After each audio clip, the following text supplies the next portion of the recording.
উরি উরি আমার দুষ্টু রাজকন্যাটা আজকে কি হলো? হ্যাঁ, তোমাকে একটা কথা বলি। বলো, কি হয়েছে? এত সংকোচ কিসের? বল। আগে বলো, রাগ করবে না? আচ্ছা ঠিক আছে বাবা, রাগ করবো না। কি বলবি বল। তুমি কিন্তু কথা দিচ্ছ তুমি রাগ করবে না। হ্যাঁ বললাম তো রাগ করবো না, বলে ফেল।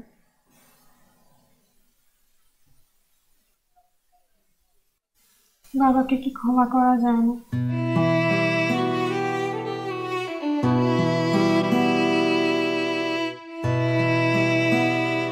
সবার বাবা মা একসঙ্গে থাকে, তোমরা কেন থাকো না?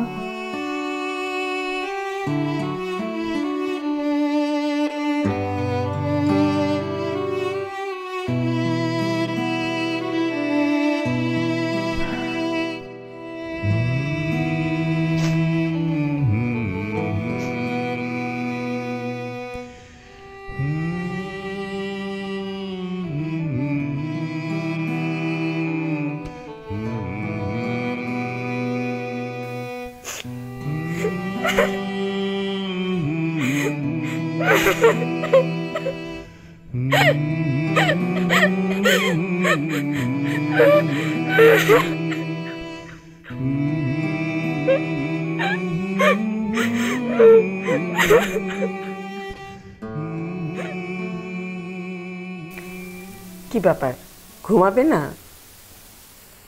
কি অবস্থা? কার কি অবস্থা? মেয়েটার কথা বলছি, ওর মাথা ব্যথার কি অবস্থা? না, কমেনি, কিন্তু জানো মেয়েটা না বোবা, কথা বলতে পারে না। কি বলছো? হ্যাঁ। তাহলে তো এই মেয়ের খোঁজ খবর করা খুব মুশকিল হয়ে যাবে। কাজ করি, ফেসবুকে ওর একটা ছবি দিয়ে একটা নিখোঁজ সংবাদ দিয়ে দিই। আমি কিছুটা লিখেছি, তোমাকে পড়ে শোনাই। না, কোনো সংবাদ টংবাদ দেওয়া যাবে না। ওকে ওকে আমরাই পেলে বড় করব। কি বলছো তুমি মিনারা? অন্যের মেয়ে, তুমি কোন অধিকারে তাকে বড় করতে চাও? আমি অত কিছু বুঝি না। আল্লাহ আমাদেরকে কোনো সন্তান দেয়নি, আর এজন্যই ওকে আমাদের কাছে পাঠিয়েছে। আমরা দুজন মিলে আমাদের নিজেদের সন্তানের মতো ওকে বড় করব, ওকে আমরাই পালবো। মিনারা, সত্য কোনোদিন চাপা থাকে না। একদিন না একদিন ওর বাবা মা ঠিকই খোঁজ পাবে, তখন কি করবে?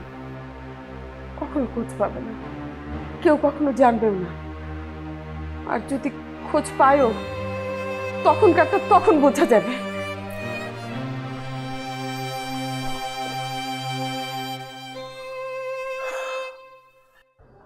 আফা, আপনি কি কথা বলতে পারেন না? আহারে, আপনার আব্বা আম্মা আপনার কষ্ট দিত? আপনি আমাগো বাসায় থাইকা যান আফা। আমার মেহমান সাহেব আপনার অনেক আদর করব, একদম মেয়ের মতো দেখব। আফা আপনি যায়েন না আফা।